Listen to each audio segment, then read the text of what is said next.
Hola. Let's see if I can put these questions up here. Questions from your viewers will show up here. Well, fucking show them then.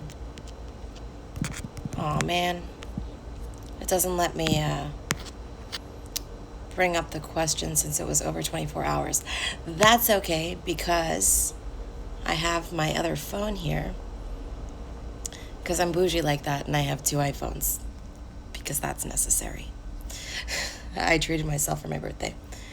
So, I'm going to pull the questions from here. Instead, you won't be able to see them typed up here. However, I can still answer them. How did you powerfully handle reoccurring depression/anxiety, if at all? So I have a long history of mental health healing and hold on. Hi, everyone. Ha! I won't be able to focus and have conversations and reply back to you all. So I'm here and I'm answering the first question is, how do you or did you powerfully handle reoccurring depression and anxiety, if at all? So depression happens when you're not in your power, when you're not living in your purpose. And my answer to that is I've had my own mental health journey, and it was through radical self-care is how I slowly came out of it. So trusting myself, my intuition, and really making actions that would take me out of it. So the dreaming is not enough. It's the doing that's going to heal it. So those action steps to get out of it. It's going to take some healing from your personal power, from your sacral and your solar plexus chakra. So committed action. I can come out of depression in a moment in one of 2 ways. One is either action, or the other one is through gratitude. I say that gratitude is the gateway to joy. So if I ever experience depression or anxiety, it's because I'm not in my power and I don't remember who I am. So what I would do is think about something that I'm grateful for, or put my feet in the ground, in the grass, and connect with nature. And nature 100% always brings me back to my center. So I say gratitude is the great way to joy. So look around me and see what I can be grateful for just in that moment. Just taking it one moment at a time, one breath at a time. So it's gratitude or action. It's bringing in that masculine energy. So whether that be movement, which is my choice, or music. I'm a pianist. That's how I get in my juiciness, is playing music, listening to it, dancing it, doing something to get outside of the state of being that I'm already in. And I know who's asking this question, and I have an idea of your history with depression and anxiety, and we've talked about it, about you not being in your power. The thing is that you know better and you're not doing better, and that's just called laziness.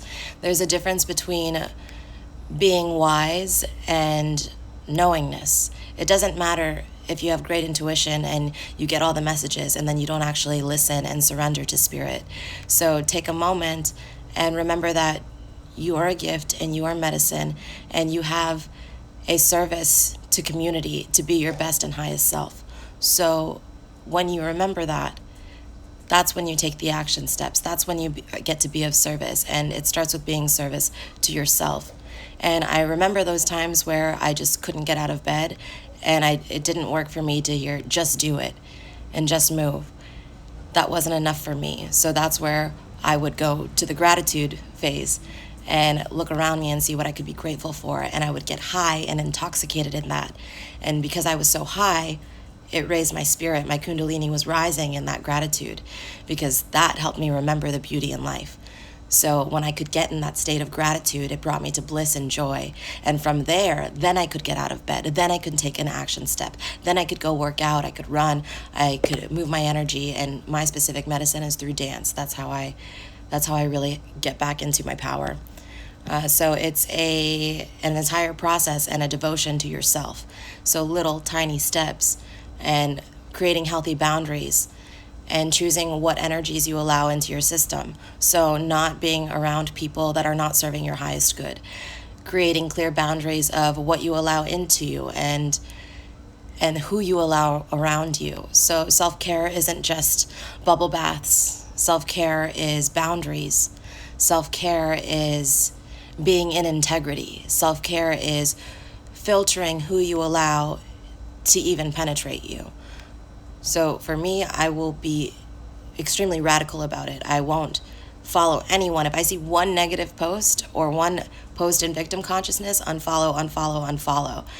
And I don't care if it hurts someone else's feelings, if it's going to serve me for my highest, because I trust that the healing that I'm going to do is going to put me back in my power, and it's going to allow me to be of service to myself and others when I choose me first. So always choosing yourself first, gratitude, and an action step, bringing in that masculine energy. And let me see what questions I have here. I'm actually going to just keep going through these questions first before I respond to any of these, because I don't want to get distracted. So next question is, what sexual enhancements can be used to gain empowerment? What sexual enhancements can be used to gain empowerment? So I see this one coming to me right now. How I created confidence, which is what allowed me to stand in my power, is masturbating with a rose quartz crystal. At that time, I wasn't super empowered and confident, even in my own sexuality. So I would take a little tiny rose quartz. I didn't even like putting my fingers in me, let alone like a massage wand. So I would take this rose quartz and rub it around my clit until eventually I would open up. And I was using my breath and affirmations. So since I didn't feel sexy, I would say, I feel sexy and confident in my body. And I would use an affirmation like that. And so I'd stroke upward so that I'm bringing the intention into my body with this crystal. And rose quartz is a love crystal. It's a self-love crystal. It corresponds with the heart chakra, which breeds confidence. So what I do is every stroke that I made upward, I'm taking a breath and breathing it into my being and trusting that I'm receiving the medicine. So I'd bring it into my being with the breath and say the affirmation.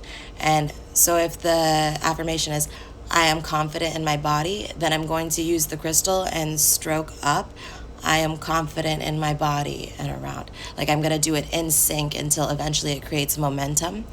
And it builds and builds and builds. And as it builds, I become more open, and I also begin to believe it. So using affirmations and crystal healing is how I found empowerment and really started to believe that I'm sexy. So that's just like one example, but there's plenty of other ways to do that. And if you don't have a vagina, then there's other ways you could still stroke your cock with it the same way that you would your pussy. There's like a million answers to that. If you want a full-on session, we can go into it. So ask me a question. I think you're gorgeous. I'm glad we met. Not a question, but an affirmation. Good vibes, goddess. Thank you. Distinguish between uninvited advice and just being yourself, sharing your knowledge / experience. Okay, so I know who's asking this, so I have some backstory. They're asking about unsolicited advice. And as an intuitive, many of us get messages, and in the beginning of the awakening, it's like, oh, do I share this message with people? Why else is Spirit giving it to me? It is to share it, correct? Yes. So share that message. But there's a boundary here with unsolicited advice. If they're not asking for it, then it isn't the kindest thing to do to just go around giving your messages to people or giving advice to people who didn't ask for it. So if I feel called to share a message that I'm getting with someone, and maybe I don't even know this person who I'm getting the message from, so I don't have that consent to just penetrate them in that way. So what I would do is I would simply ask them, are you open to hearing something that I see for you? And that's it. It's just getting consent. That's it. And if they say no, that's okay. It's never about you, so don't take it personally. If they're not open to receiving your medicine, then they're not open to it. So there's a big difference between helping someone because you see something that can help them versus shoving your truth in someone's throat. That's not the way to go. And if someone isn't open to receiving it, naturally they're going to shut you down whether or not your message is helpful or not. So it's just a simple invitation to say, hey, I see something for you. Is there something that I can share that I'm seeing for you? And that's it. So next question. Big fan of you. What do you do when people stare at you when you're nude in public? I don't really give a fuck. Sometimes I like it if I'm horny or something, exhibitionism. As long as they're not like jacking off to me at the nude beach, then I'm okay with it. And when I do catch them doing stuff like that, I'm an asshole and I will call you out. I'm not nice about it. I probably could be nicer. I don't want to be because it pisses me off, and I kind of like being like, fuck you, asshole. Have some respect. So yeah, that happens a lot at the nude beach, and I'm usually with a large group of people, so I feel safe. And if I don't, then I'll communicate with my friends and ask for support. But I'm not one to like hand my power to someone else. If I see that happening, I'm going to speak for myself. Next question. How did you start using your sexuality as a light worker? I know I can do it. I just need to know how. Unapologetically. I'm not waiting for anyone's validation. I'm not waiting for approval. I'm not waiting to be accepted. I know my path and I know my power. And my power lies in empowering other people in their sexuality. So I'm just going to serve it to you. The people who you're worried about that may be offended or not welcoming to your message are the people who need it the most. There are people who will be watching you and listening to your every message, and they will never comment. They will never acknowledge that they're like living for your messages, and those are the people that need it the most. The ones who are triggered, they need it the most. So keep doing it. If you get negative feedback, they need it the most. You're doing your job. If you make people uncomfortable, keep doing it. You're doing your job. These are the people who need your medicine. Then okay, so wait, let me reread that. How did you start using your sexuality as a light worker? So part of my healing is sexual healing in my own path, healing my own traumas, being sexually empowered as an individual before I even began sharing it with other people. So how did I begin sharing my services? Like I said, unapologetically, and just speaking my truth and not waiting for anyone's approval. And the feedback that I get is so positive that the only negative feedback I get is from my family, who are like right-winged Christian conservatives. And yet they look at my every story, my every post, and they'll never like anything when it's about sex.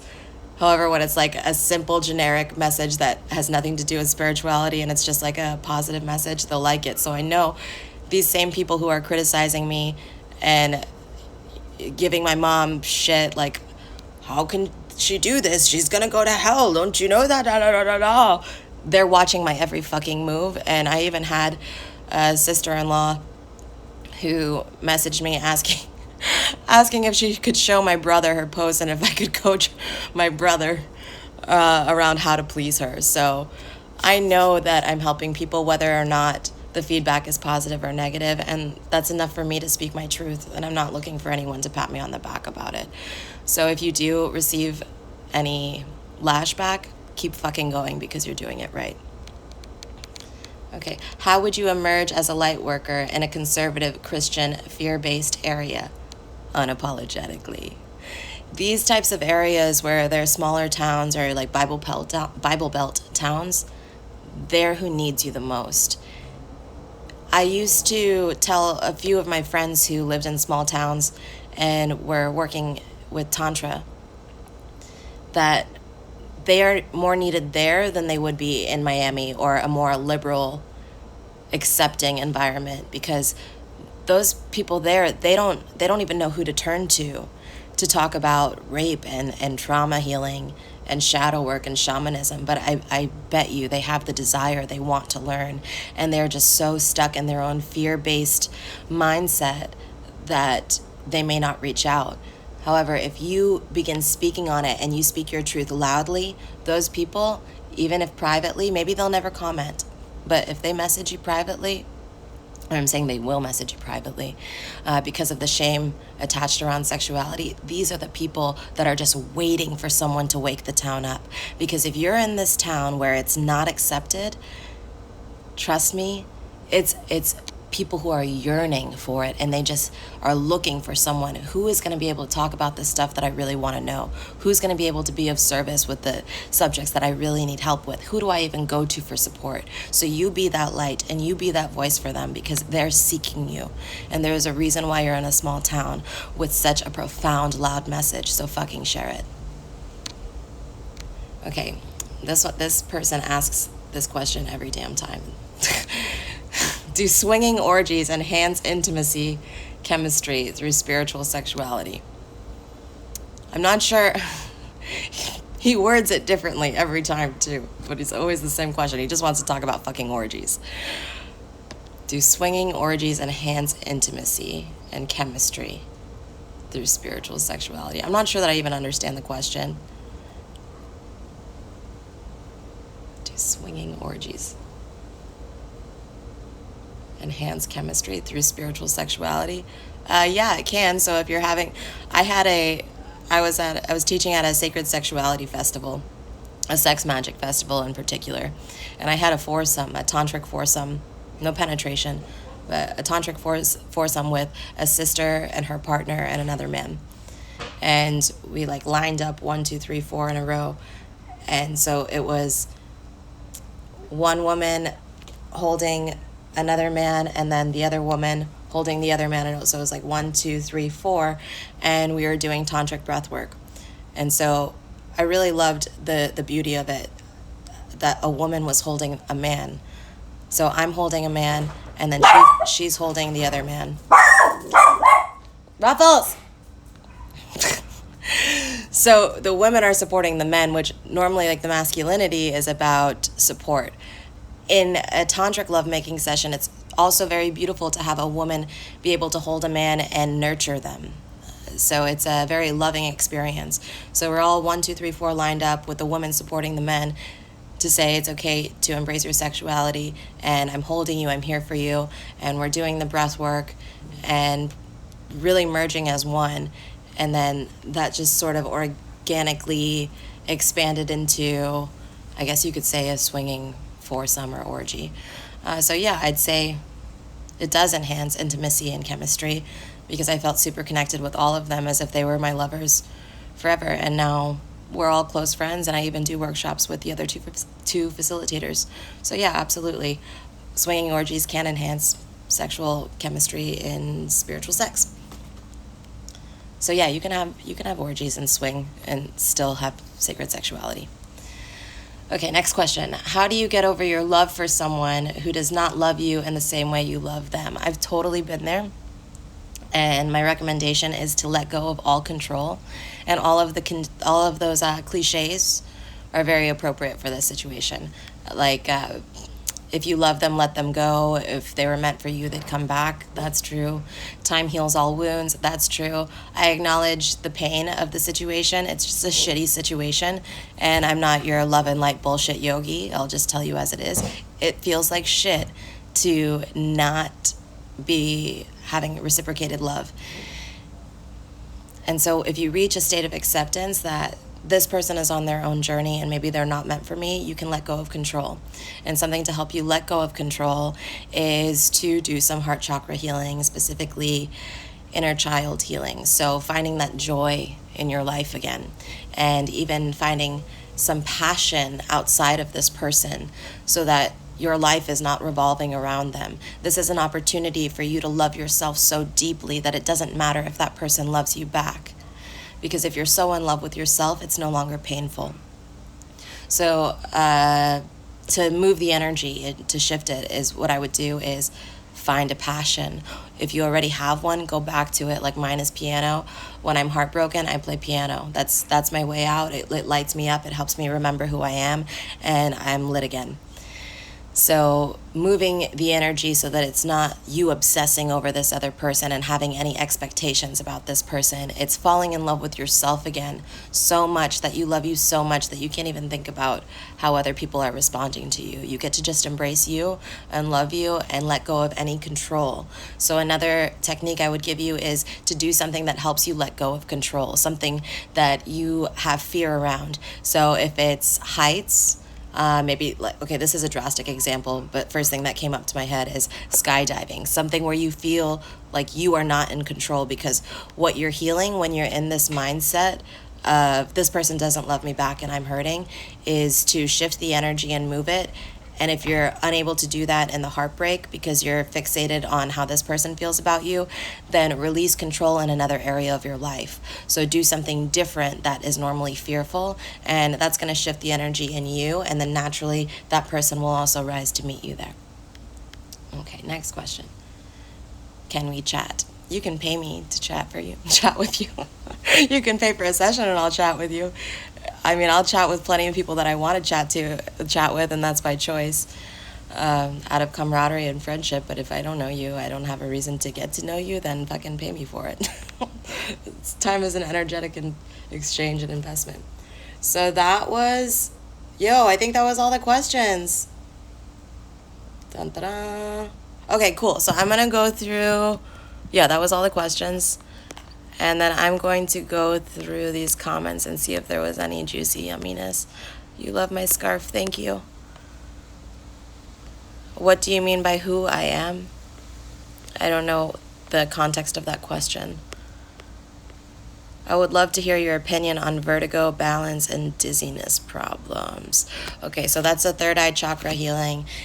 So when anything happens that's impairing your vision, it's because you're unclear with your vision for yourself and your vision for the world and your vision and your purpose. What I would recommend is meditation and writing so that you can become clear. I was just speaking with a sister who I believe is on here now, who asked 2 of the questions, and she was experiencing some eye problems, and she also sent me the emotional and energetic and spiritual reasoning behind why she manifested that ailment. And it's about your intuition being flawed, or you not honoring your intuition. So seeing your vision for the world and seeing your purpose for the world and choosing not to show up. That's exactly why people experience anything having to do with eyesight, dizziness, vertigo, whether it's a cyst on your eye or pink eye.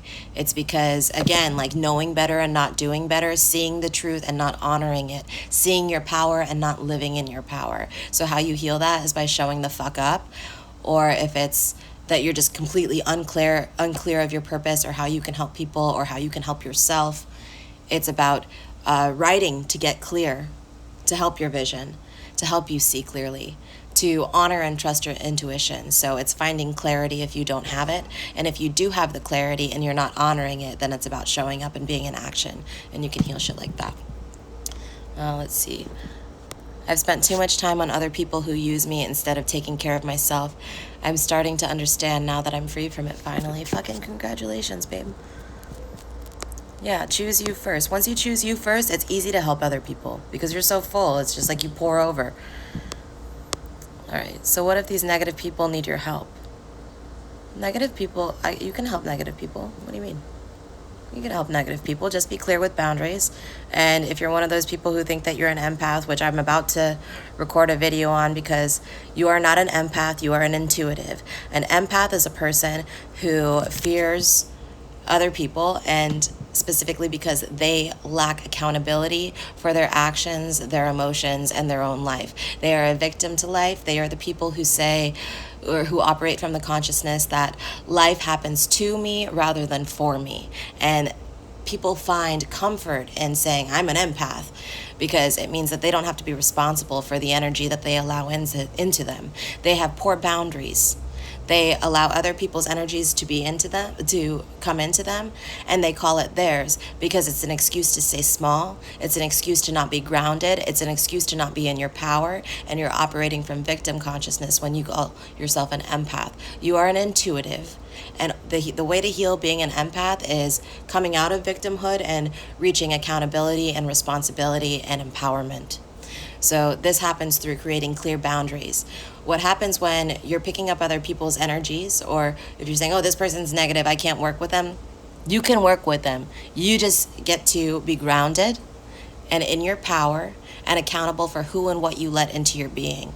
So this is very much shifting from victim consciousness to an empowered state where you are responsible for everything that you let into your being. So if someone that you see is negative, it's not that you don't get to help them just because they're negative. You get to help them because they're negative, and because you know that you are not that. That energy isn't yours, and you are not responsible for their emotions and for their energy. What you are responsible for is being grounded so that you can handle whatever comes your way.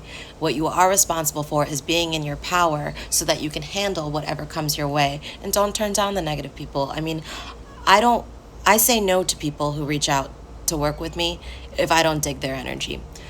I work with people who have tons of negative energy and are in victim consciousness when I see that I can help them rise out of it. Now, if someone is disrespectful to my boundaries, then I'm not going to work with them. I work with people that I am in pleasure to work with, because life is about living in pleasure. So, yes, I work with a lot of negative people. Well, first off, I don't believe in such thing as this person is a negative person. No, that person is having a negative experience. That's it. And so if you can give them compassion and drop the ego, then you can see yourself in them. And if someone is negative who's approaching you for help, it's because that lives inside of you too.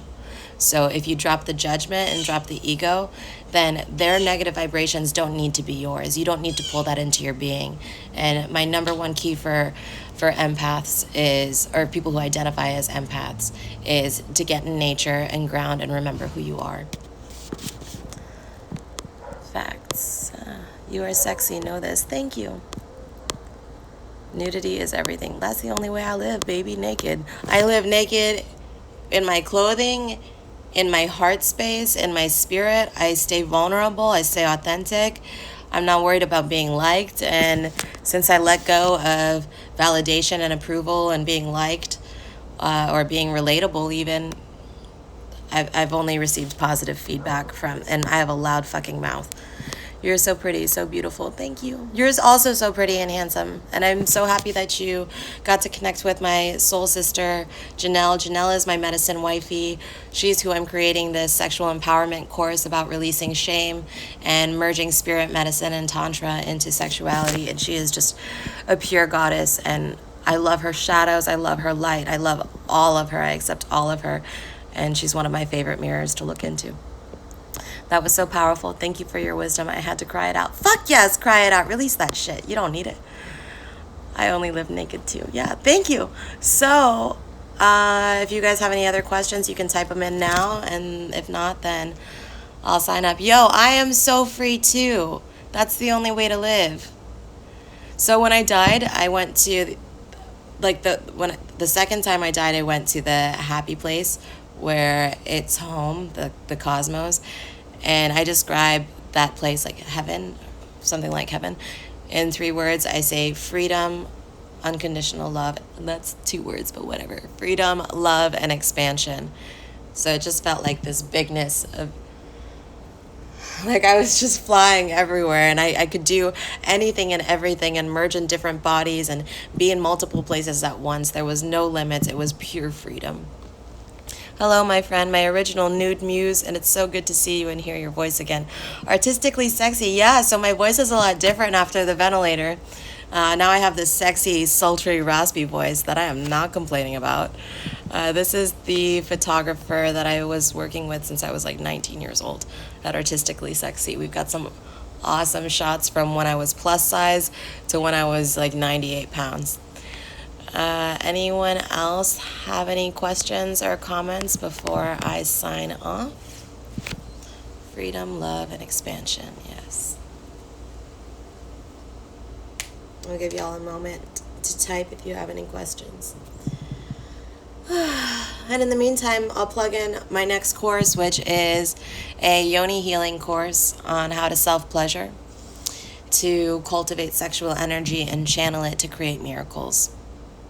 And I will be linking my yoni eggs and pleasure wands in there, and it'll be a group for all women, and we will fuck ourselves together. It's going to be quite beautiful, and I'm going to do it online, so you don't have to be in person. So if that's something you're interested in, holla. Also, if you would like to donate your vagina for this project, and I can keep it anonymous. I'm looking for someone, a woman that I can masturbate to show on camera how to do this practice. I'm going to be teaching yoni massage, which is a tantric technique in self-pleasure and masturbation, and it's a way to open the pussy, to open the heart, to expand and experience more pleasure in your everyday life and transmute trauma and also create whatever the fuck you want. That's how I create travel trips. This is how I heal low vibrations in my body that I just don't want anymore. This is how I create money. I created my apartment from masturbating and using or channeling the sexual energy. So I'm going to be teaching how we can sync our intentions with the moon and masturbate to manifest, and how we can just be in our juicy, yummy bodies and open our pussy so that we can open our heart and open our life to abundance and vitality. Do you think weight issues have to do with being an empath, using fat as a barrier, I mean? Tell me again what you mean about using fat as a barrier. So the consciousness of an empath says that the reason why I am the way I am is because of other people. Who I am is because I'm picking up other people's energies. So if you're saying that your fat is because of other people, then you will never lose the fat, because you're in the consciousness that other people are the reason why you are the way you are. So what you're doing is giving your power to these other people. If other people have your power, then how can you transform and transmute your energies? You cannot, because only they can, because they have the power. Your outside world has the power because you've given it to them. So it's about taking your power back and being responsible for the choices and the decisions that you make. If you realize that you're picking up other people's energies, it's because, again, lacking boundaries, and then also not using your own discernment to decide, this person, I feel like this when I'm around them. Then don't be around them.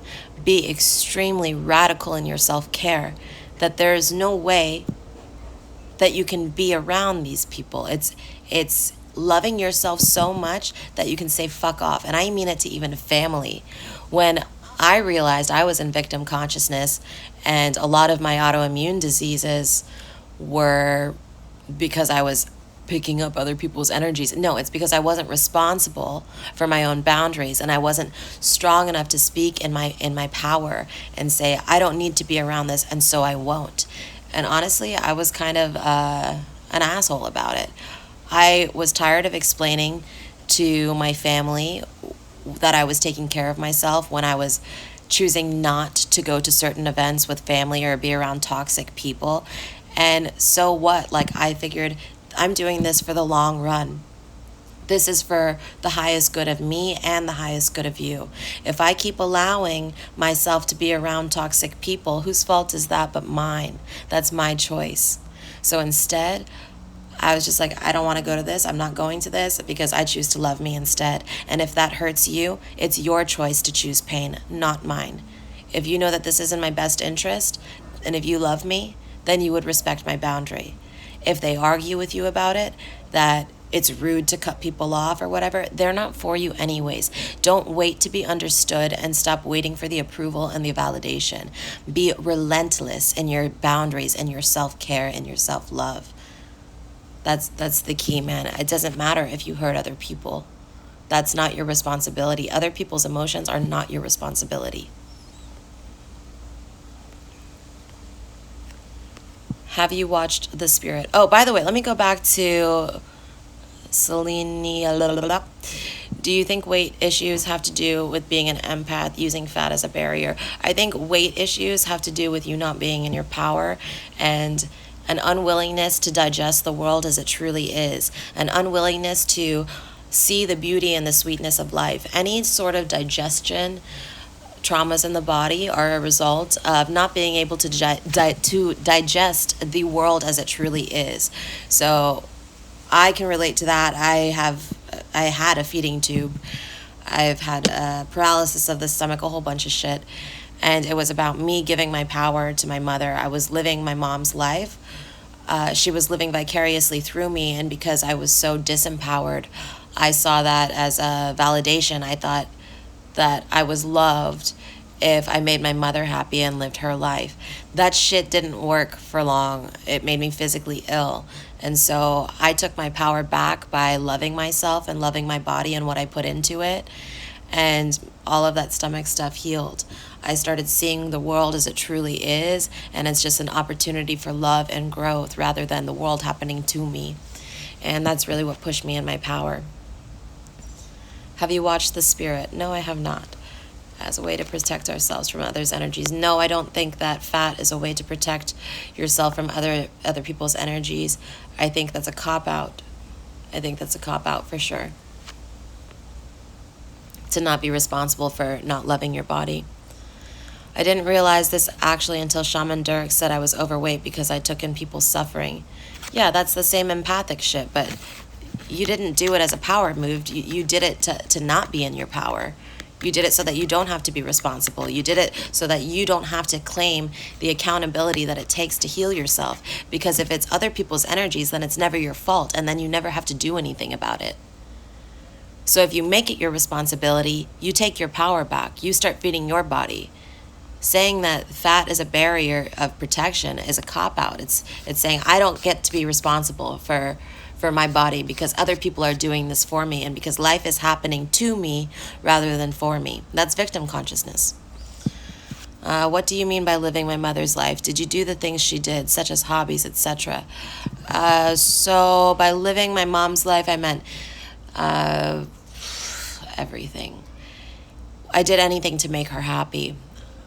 I was scared Christian to make her happy because I was her trophy.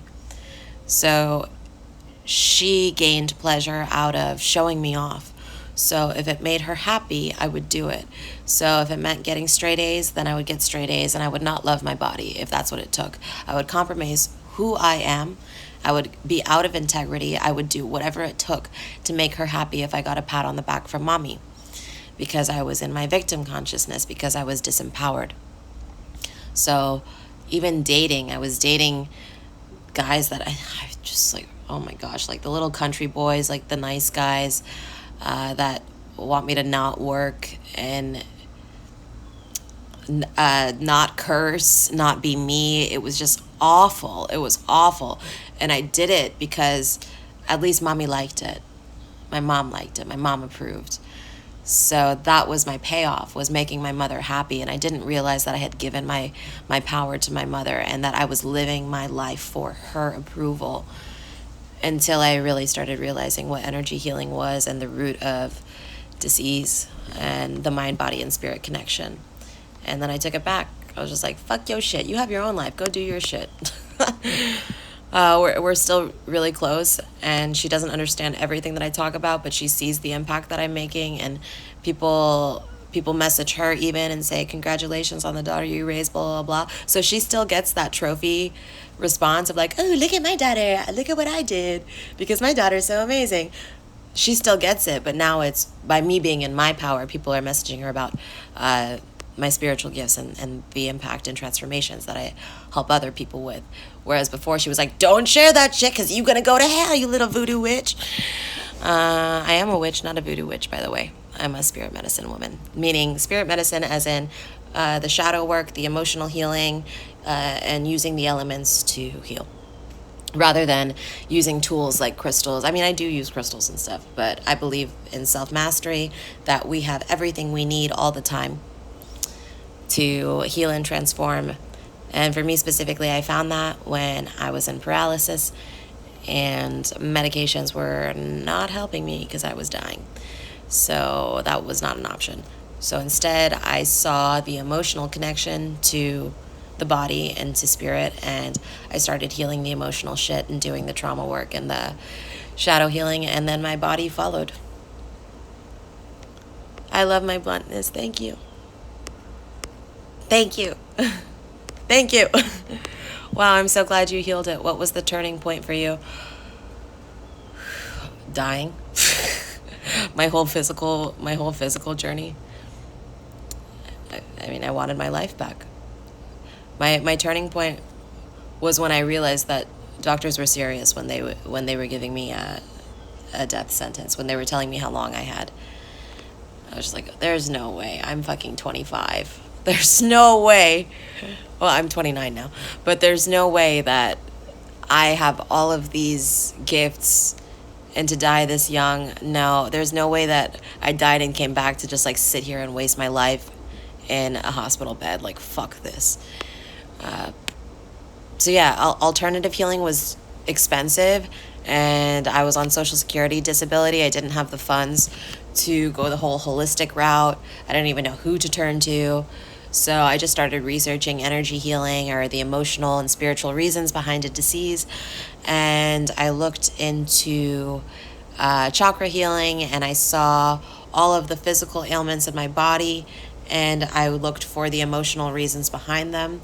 So it was a terminal and progressive lung disease called pulmonary fibrosis. I don't claim it anymore. I actually just reached my 3 years and 3 months since I was diagnosed with it, and the longest life expectancy was expected to be 3 years. So I'm fucking great, and I'm not on oxygen and all that because I did the emotional heart chakra healing, which is connected to the lungs, and it was emotions around fear, insecurity, jealousy, comparison. And I had very much of that from being compared to my sister and my 4 brothers my whole life, who were like perfect. And then I'm the black sheep. So I realized I'm not the black sheep, I'm the white light. So that was the transformation in me.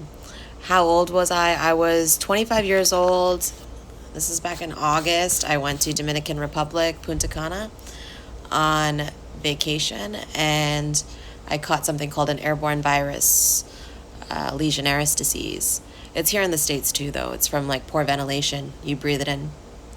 And I left my vacation early and went to the ER thinking it was like bronchitis, and that was it. And it was influenza A, Legionnaires disease, and it resulted in something called ARDS, acute respiratory distress syndrome, which attacks the lungs and the immune system and fills it with fluid.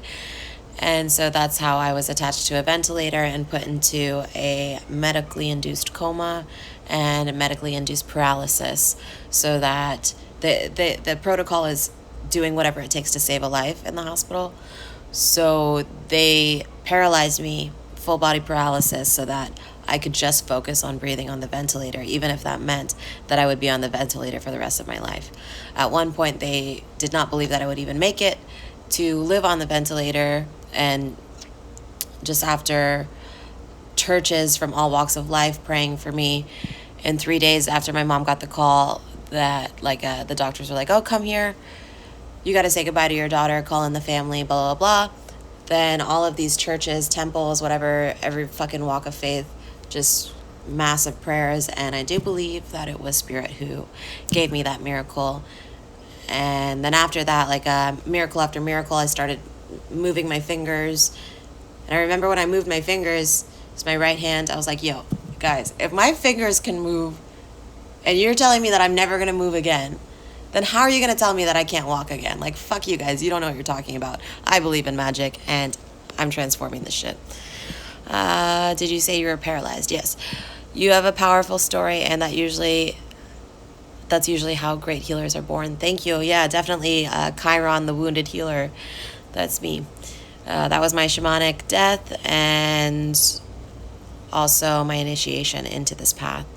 And I would literally die if I did not do this for the rest of my life. I wouldn't want to live without sharing this medicine.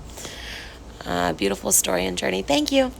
So if that's all the questions, then I thank you and I love you, and kick ass with Mercury retrograde. And you are not a victim to Mercury retrograde. Instead of looking at it like a shit show, look at it as an opportunity to be the hermit, go within, do the emotional healing, choose better patterns and habits and behaviors, and instead of having serious conversations and reaching out to other people, do the healing that it takes in your own heart, and Mercury will be your friend.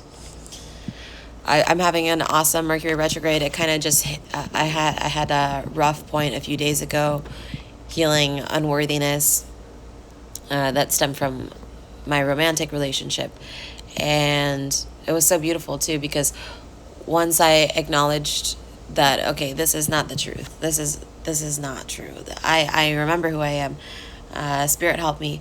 Then I had like 3 friends text me, like random, like one I just met, and he's like, "You're a light and a gift to this world, and you're worthy of everything." Like, boom, he just empowered me out of nowhere, and I just kept getting these random loving messages all about worthiness. I'm like, are you guys like watching me? Like, do you know that's what I'm healing right now? Shit. So yeah, my Mercury retrograde has been super chill up until a little bit ago. I guess the situation I'm healing right now about worthiness would happen whether it's Mercury retrograde or not. So I think I'm all right. I was watching the video that you have in your Instagram when you were talking about your first steps after getting sick, and it made me so emotional and happy that we crossed paths. Oh, thank you. Yeah, that was a powerful video, man. I was running. That was my first time walking, and I was like, let me just keep going. I can't wait to walk the fuck out of this hospital. Okay, I need to heal my chronic left eye inflammation. I believe that's part of my initiation. It gets exhausting, though. It's been 23 years. Okay, so I already answered your question about vision diseases. Was it 3 days ago? So it's until the 27th. Mercury retrograde is until the 27th.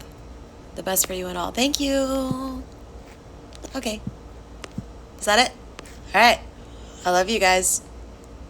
If you feel called to work with me, slide in my DMs or my email with your desire to work with me, and I do video chat sessions for virtual clients, and I do in person with those in South Florida or those willing to travel to me, which I have spaces to help accommodate you, and I can also come out to you if you feel so inclined to facilitate that.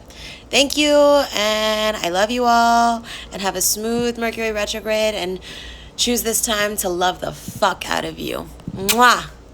Oh, look, I changed the filter on accident. Whoop, whoop, whoop, whoop, whoop, whoop, whoop, whoop, whoop. It's like a disco party now. Okay, I love you guys. Bye!